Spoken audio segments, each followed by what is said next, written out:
आज हम नवम पाठा सप्तभग्नियाँ पाठ जो दिया गया है इसके अनुवाद हम लिख चुके हैं। इसके प्रश्नोत्तर देखेंगे। ध्यान से देखिएगा आप लोग, और कहीं कोई प्रॉब्लम हो तो बात करिएगा मुझसे।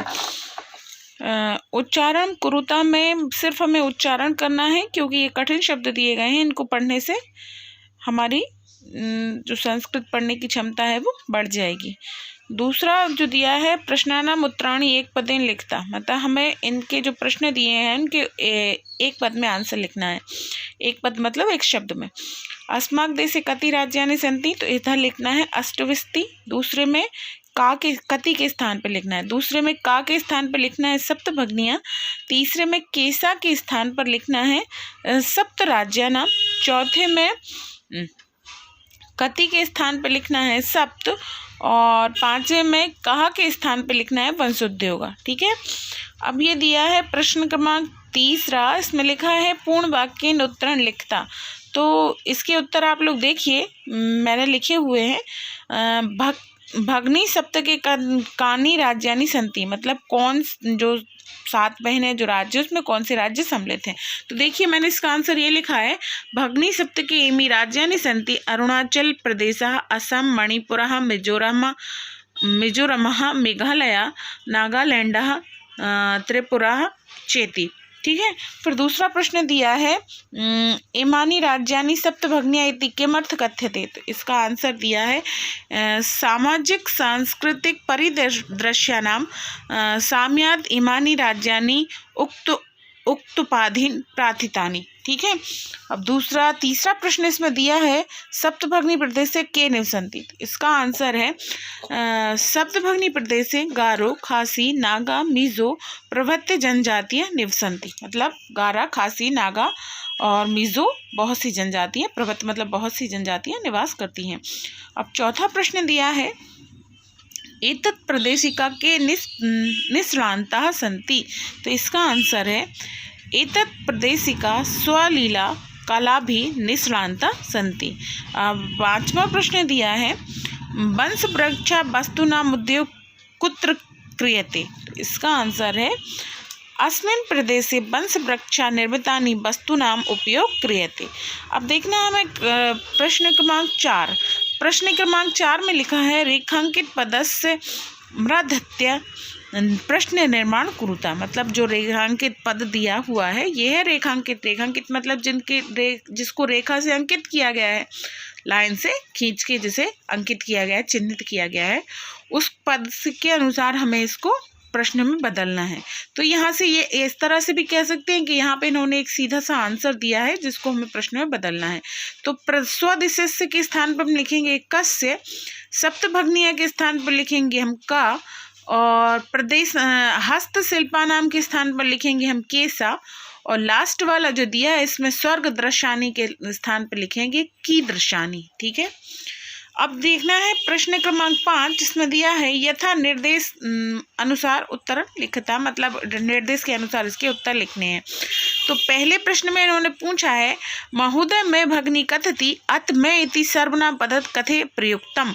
तो इसका आंसर है मैं सर्वनाम पद स्वराये प्रयुक्तम, मतलब मैं जो शब्द है वो खुद के लिए प्रयुक्त किया गया है। दूसरा प्रश्न में दिया है, सामाजिक सांस्कृतिक परिदृश्य साम्यवाद इमि उपरोक्त पदानि अस्मिन् वाक्ये प्रथितानि इति क्रियापदस्य कृतपदम किम, मतलब इसमें कौन सा क्रियापद है कृत वाक्य का। तो इसका आंसर है प्राथितानि इति क्रियापदस्य कृत पदम अस्ति इमानी राज्यानि। जो इमानी राज्यानि है ये कृत पद है। और तीसरा प्रश्न है, इसमें दिया है एतेषां राज्यानां पुनः संगठनम विहिता अत संगठनम इति कृत पदस्य क्रियापदम किम। इसका आंसर है क्रियापदम अस्ति विहितम। चौथा है, अत्र वंश वृक्षाणां प्रयुक्ते विद्यते अस्मात् वाक्या अल्पता इति पदस्य विपरीतार्थक पद चित्वा लिखता, मतलब अल्पता का विपरीतार्थक शब्द लिखना है। तो अल्पता का इन्होंने दिया है विपरीतार्थक पदम अस्ति प्रचुरितम। लास्ट वाला लिखा है क्षेत्र परिमाणे इमानि लघुनि वर्धते वाक्यात् सन्ति इति क्रियापदस्य समानार्थक पदम चित्वा लिखता। सन्ति का समानार्थक शब्द होता है वर्धते, ते समानार्थक पदम अस्ति वर्धते। ठीक है। अब देखेंगे प्रश्न क्रमांक 6, इसमें लिखा हुआ है पठात् चित्वा तद्भव पदानां कृते संस्कृत पदानि लिखता। मतलब ये तद्भव शब्द दिए हैं। तद्भव मैंने बताया था हिंदी के जो शब्द हैं वो तद्भव है, तो ये यहाँ पे ये तद्भव शब्द दिए हैं, इनको हमें संस्कृत में बदलना है, तत्सम में बदलना है। तो तद्भव जो इन्होंने दिया था सात, सात का सप्त, बहन का भगनी, संगठन का संघटनम, बांस का बंस। इसी तरह से आगे दिया है आज का, तो आज का आद्य और खेत का क्षेत्रम। अब इसमें से हमें विभिन्न प्रकृति का पद छानना है। यहाँ पर एक ही प्रकृति के शब्द दिए गए हैं, अलग अलग कैटेगरी हो सकती हैं, पर एक जो लाइन जिन्होंने दी है इसमें एक ही कैटेगरी के शब्द दिए गए हैं। उसमें से हमें जो अलग है उसको छांटना है। कैसे? गच्छति में छोटी की मात्रा, पठति में छोटी की मात्रा, धावती में छोटी की मात्रा, क्रीड़ति में छोटी की मात्रा, जबकि अहसत में छोटी की मात्रा नहीं है। तो ये हमारा भिन्न पद हुआ। ठीक है। दूसरे में छात्रा में विसर्ग हैं, लेखक में विसर्ग, सेवक में विसर्ग हैं, शिक्षक में विसर्ग हैं, क्रीड़क में विसर्ग हैं, जबकि लेखिका में आ की मात्रा है। तो ये भिन्न हो गया। दूसरे में पत्रम में माँ है, मित्रम में माँ है, पुष्पम में माँ है, फलम में माँ है, आधा माँ है, जबकि आम्रम में माँ है और उसके साथ रा भी है और विसर्ग भी है।